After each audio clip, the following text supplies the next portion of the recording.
Salam sejahtera bagi kita semua. Marilah kita mendengarkan firman Tuhan. Dan sebelum kita mendengarkan firman Tuhan, kita berdoa. Terpujilah Engkau Allah Bapa yang mengasihi kami, memberkati kami sehingga kami pada saat ini boleh terbuka untuk mendengarkan firman Tuhan.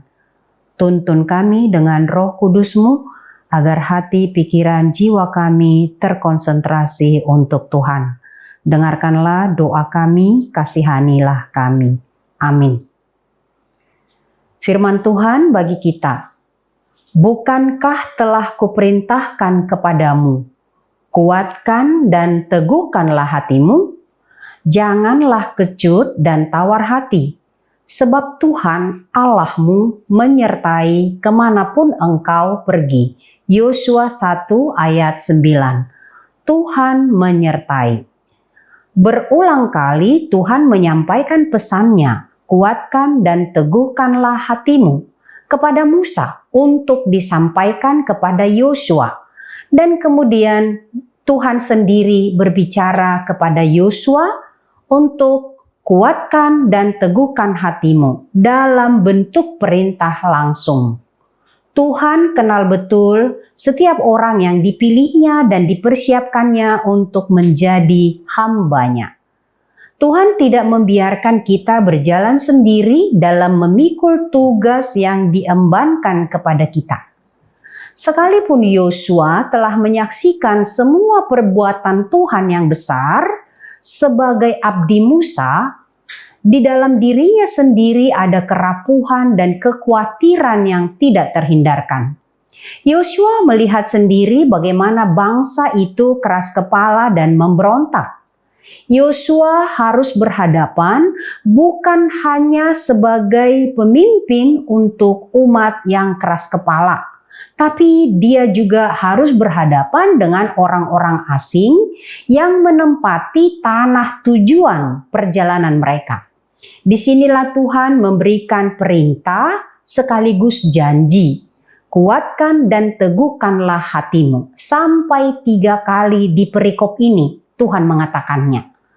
Tuhan mengingat janjinya kepada nenek moyang mereka, tanah perjanjian yang dijanjikan di ayat 6.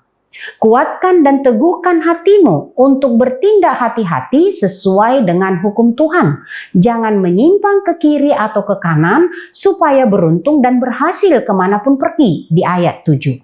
Dan dengan nada bertanya menegaskan perintah itu. Bukankah telah kuperintahkan kuatkan dan teguhkan hatimu? Ayat 9 sebagai renungan bagi kita hari ini. Hidup yang kita jalani hari ini seterusnya tidak bebas dari ancaman, tantangan, situasi sulit, berat, dan mengerikan yang bisa membuat kita takut, gentar, patah hati, bahkan tawar hati.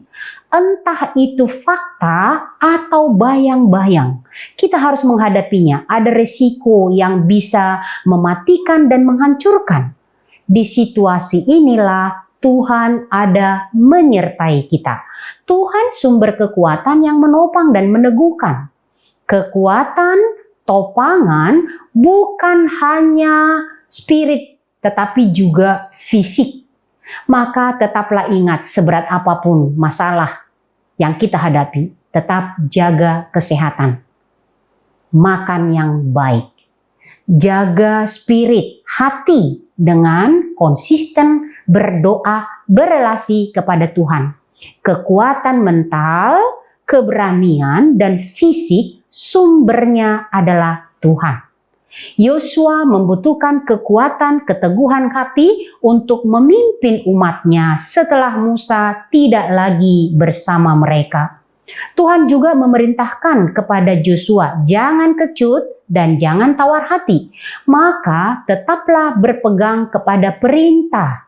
Tetap mengingat dan memegang janji Tuhan. Itulah kekuatan dan itulah tanda penyertaan Tuhan sepanjang masa dan waktu.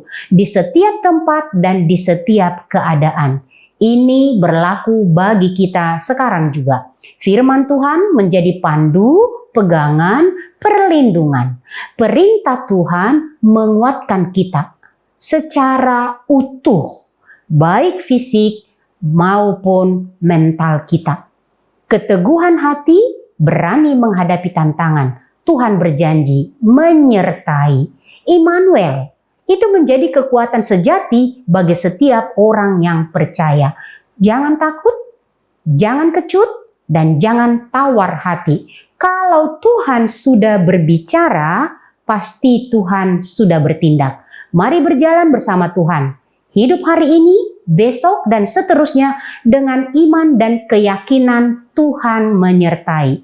Keyakinan Tuhan menyertai itu cukup menghadapi gelombang besar setinggi dan sebesar apapun.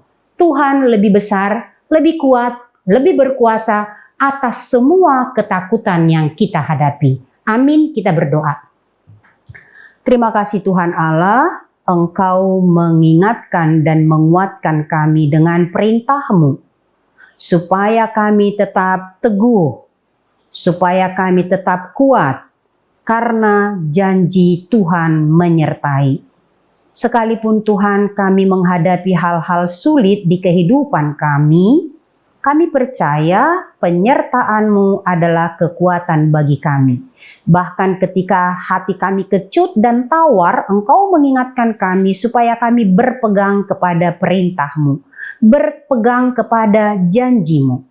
Engkau menyertai kami sampai selama-lamanya. Terima kasih Tuhan Allah, biarlah firman-Mu tetap menjadi pandu, pegangan, suluh, kekuatan bagi kami, bagi setiap orang yang percaya kepadamu, bahkan bagi orang-orang yang dalam keadaan takut saat ini karena apapun. Terima kasih Tuhan Allah, dengarkanlah doa kami, kasihanilah kami. Anugerah Tuhan kita Yesus Kristus, kasih setia Allah Bapa, persekutuan Roh Kudus menyertai kamu sekalian. Amin.